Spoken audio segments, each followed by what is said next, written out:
Ямар ажил хийдэг вэ? Та ямар мэргэжил эзэмссэн? Танаар дамжуулан таны хийдэг ажил мэргэжлийг танин мэдүүлнэ. Миний хийдэг ажил нэвтрүүлэг. Сайн бацхан уу сонсогчдоо, миний хийдэг ажил нэвтрүүлгийн шинэ дугаар эхлэж байна. Өнөөдрийн дугаараар зураачийн мэргэжлийг онцлохоор зураач, Монголын орчуудын эвлэлийн удирдах зөвлөлийн гишүүн Амгаланбаатарын Сонин баярыг нэвтрүүлэхдээ урьлаа. Зураг зурна гэдэг бол нэг төрлийн бясалгал. Зураач хүний урлан гэдэг бол лаборатори нь тэр хүний туршилт хийдэг газар. Тэр хүн тэндээ уран бүтээлч хүн өөрийнхөө ертөнцийг бий болгож идэг. Тэр нь магадгүй цаг хугацаанд үл хамаарагдах, өөрөө хүсвэл хязгаарч хийж болдог. Тэр орон зай байгаа газар бол урлан, зураач хүний бол урлан бий болдог гэж хэлмээр байна. Сонин баярын зураач болох хүсэл бага наснаас нь ихтэй. Тэрээр аавынхаа хүслийг биелүүлж зураач болсон ч өөрөө мэрэгжилдээ хайртай, дуртай нэгэн. Түүний хувьд нийслэлийн 2 дугаар сургуулийг 2004 онд төгссөн. Мөн 1999-өөс 2004 онд хүүхдийн урлан бүтээх төвийн уран зургийн ангийг төгссөн. Харин 2004-өөс 2010 онд дүрслэх урлагийн дээд сургуулийг уран зураач мэргэжлэр дүүргэсэн. Өнгөрсөн оноос их засаг их сургуульд мэргэжлийн зэрэг ахиулан урлаг судлалын магистрантаар суралцж байна. Тэрээр уран бүтээлээ хийхээ хажуугаар ерөнхий боловсролын болон ихтэй сургуулиудад багшаар ажиллаж байсан туршлагатай. Мөн Монголын усан бүдгийн холбооны гишүүн, Монголын орчуудын эвлэлийн удирдах зөвлөлийн гишүүнээр ажиллаж байна. Түүний хувьд анхны бие даасан үзэсгэлэнгээ 2012 онд Тэнгэрийн таалалд нэртэйгээр гаргаж байсан. Түүнээс хойш 2018 онд Impression of Watercolor усан будгийн үзэсгэлэн, 2021 онд Digital Art 1, 2, 3 гэсэн бие даасан үзэсгэлэнгээ гаргажээ. Digital Art үзэсгэлэн Монголын дүрслэх урлагийн салбарын хөгжлийн шатыг ахиулсан үйл явдал болсныг онцлох нь зүйтэй. Эзэмшсэн мэргэжлээс шалтгаалж хүн бүрийн ажлын нэг өдөр өөр байдаг. Зураач хүний ажлын нэг өдөр хүйтний улиралд ихэвчлэн урландаа өнгөрдөг байна. Уран бүтээлийг цаг хугацаанд баригдахгүйгээр хийхийг чухалчилтгаа тэрээр онцолсон. Урлан дээр би цаг байлгахыг хүсдэг. Цаг хугацаанаас үл хамаарч бас хаяа өөрийнхөө оршин тогтнож байгаа дотор байгаа мэдрэмжүүдээ тэр харж байгаа гой сайхан зүйлсүүдээ хоостон дээр, цаасан дээр будгаар гаргахыг зураач хүн бол эрэлхийлдэг, эрмэлздэг. Тэр нь болохоор зэрэг зураг, уран бүтээл гэж яригддаг шүү дээ. Тэгэхээр тэр уран бүтээлийг гаргахад ямар нэгэн байдлаар цаг хугацаанд баригдахгүйгээр яг хийх гэсэн тэр яг хүсэл төрсөн тэр цаг хугацаанд нь л гаргаж явах нь хамгийн чухал гэж боддог. Тэгжээж тэр бүтээл өөрийн гэсэн цаг хугацаатай мэдлдэг. Тэр цаг хугацаанд оршдог. Үнэхээр чин сэтгэлээсээ үнэхээр дотортой хийсэн уран бүтээлүүд хүний сэтгэлийг ямар нэгэн байдлаар татдаг. Зураач хүний ажлын хамгийн гол багжийг Сонин баяр юу гэж тодорхойлох бол? Мэдээж биер будаг, зураг тавцсан, хоос дараа урлан тэр бүхэн зураач хүний гол багж. Тэгээ зураач хүний аливаа зүйлийг гоё сайхныг мэдрээд сэтгэл гоё сэтэл авах тэр юу бол хамгийн чухал багж. Нэг хүмүүс онгод гэж ярьдаг шиг уран бүтээл хийх сэтэл юмыг гой сайхныг хараад тэндээс таашаагаад тэр тухайн үед авч байгаа тэр мэдрэмж бол дахиж хийж болддоггүй тэр мэдрэмжүүд байхгүй. Тэр мэдрэмж бол зураач хүний хамгийн том зэвсэг, нууц зэвсэг гэж бол би бодож байна. Зураг бүр амьтай. Амьтай гэхийн учир нь зураач хүн дотоод мэдрэмжээ бүтээлээрээ гадагшлуулж зургаа амьлуулдаг. Зураачийн мэргэжил нь өөрийн дотор хүнээ таньж мэдхэд хамгийн ихээр дэм болдог байна. Ер нь бол би өөрийнхөө бүтээлүүдийг яг газар дээр нь очиж дандаа зурдаг. Тэр цаг агарын байгалийн хүүтэн бол хүүтнийг мэдэрчээж тэр зураг, халуун бол тэр халууныг би мэдэрчээж тэр зурган дээр гаргачих. Тэр салхи агаар тэр юу гэдэг тэнд байгаа нүдэнд харагддгүй тэр бүхнийгэд энэ зурган дээр яаж би зурх өгөх вэ? Энэ Сонин баяр гэдэг зураач уран бүтээлч хүн дотроо шингээгээд тэгээд хоостон дээр тэр зургийг гаргаж ирэх. Тэр ингээ амьд мэдрэмжэн дээр би илүү анхаардаг. Зураг бол гоё сайхан байхаас илүү амьтай байх хэрэгтэй. Миний зурсан зургнууд ямар зураг байсан? Нэг амь ороод за энэ л нэг гоё боллоо доо гэж өөртөө нэг таалагдах тэр мэдрэмж авах л эсвэл хэн нэгэн хараад тэрийг ямар гоё юм бэ? Энэ ямар сони юм бэ? Энэ ямар өргөмөц вэ? Чи яаж ингэж хараа вэ гэдэг юм. Хүний сэтгэлийг ямар нэгэн мэдлэр хөдөлгөж ил байвал тэр бол зураач хүн миний нөгөө яг бодож байгаа зүйл маань биелж байгаа гэсэн. Тэгэхгүй ямар гоё зураг вэ гэж хүн яваад гэх юм бол за би ер нь болоог байна даа л гэж би өөрийгөө боддог. Би гоё зураг зурхыг хүсдэггүй, би зүгээр амьтаа уран бүтээл хийхийг хүсдэг. Тийм уран бүтээлч. Сонинбаяр өөрийн бүтээл бүрийг хүүхдээ гэж боддог. Тиймээс сайн муу гэж бүтээлүүдээ ялгадаггүй. Бүтээл төрөх үеийн мэдрэмж амьд болоод дахин давтагдшгүй байдаг учраас тухайн бүтээл бүр нь үн цэнтэй.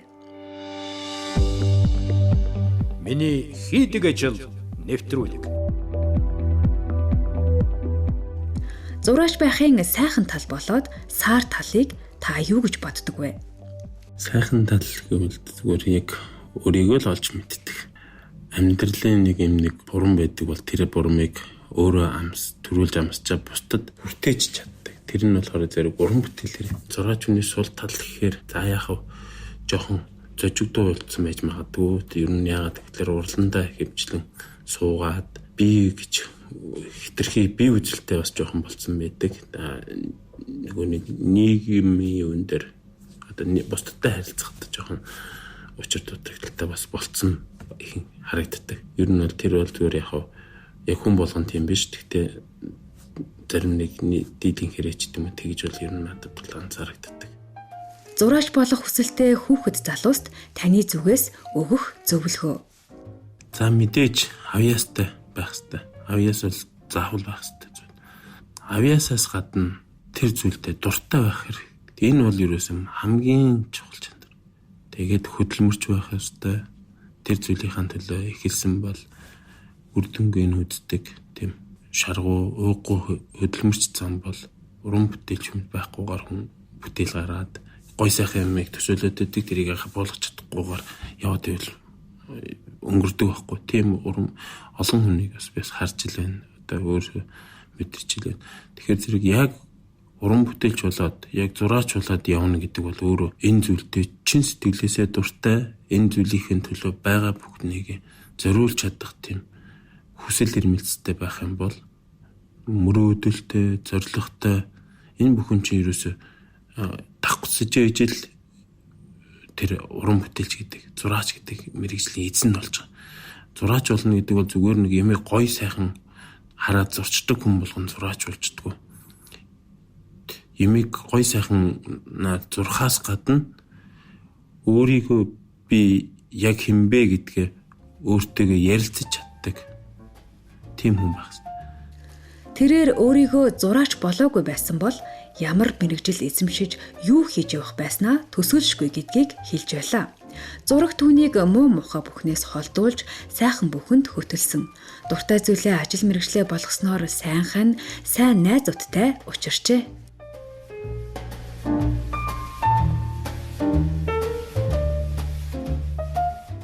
Зураач Сонинбаяр өөрийн ажил мэргэжлээрээ дамжуулан олон сайхан үйлийг хийж бүтээж байгааг нэвтрүүлэгтээ дурдахгүй байхын аргагүй.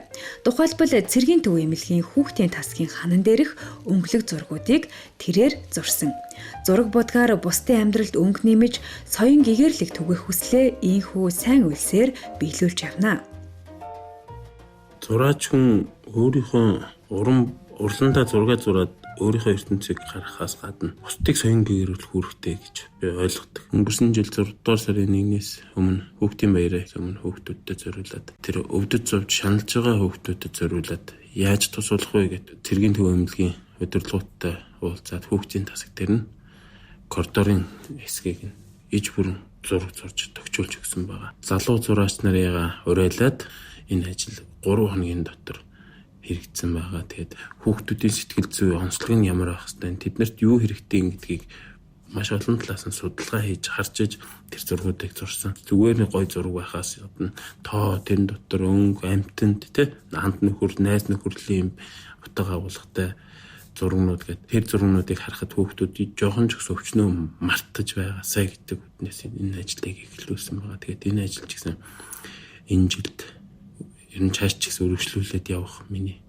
зорилго байна. Аливаа ямиг бас нөгөө нэг талаараа энэ буянтай гоё ажил боловч нөгөө утгаараа зураач нарын үн цэнийг үнгүүдүүлж болохгүй гэсэн хувь тийм бодол байдаг. Тийм учраас энэ жил хийхдээ бид нар ямар нэгэн компани, ямар нэгэн хувь хүмүүстэй ч гэдэм үү хамтарч ажиллаж нөгөө зурж байгаа хүмүүстэй бас нэг тавар унцаас өгж нэрийнхээ урмын бас ингээд цаашдаа улам илүү олон хүмүүсүүдийг баярлуулах урам авахгүйгээр тэгж бас ажиллая гэсэн энэ жилээр төлөвлөгөөтэй байгаа.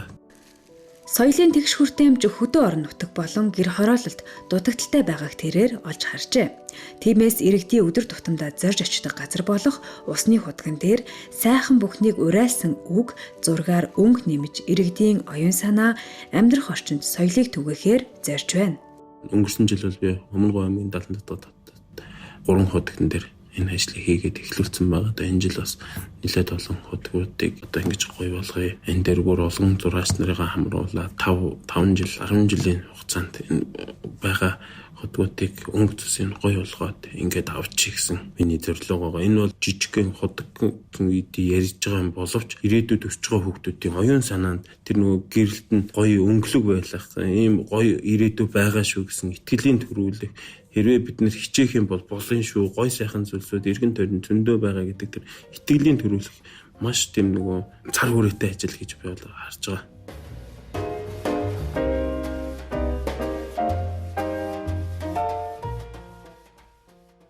Хүн ямар ч мэрэгжилтэй байж болно. Тэгтээ гой сайхны ойлголт бол ерөөсөө хүн болгонд ямар нэгэн хэмжээгээр байдаг. Хүмүүс ингээд гэтсээ өлсөхөр ингээд талх аваад ичдэг штэ тийм үү. Тэгэхээр хүн оюунаа өлсөхөр оюунаа ингээд тийм хэрэгцээг ямар нэгэн байдлаар хангаж явах хэрэгтэй.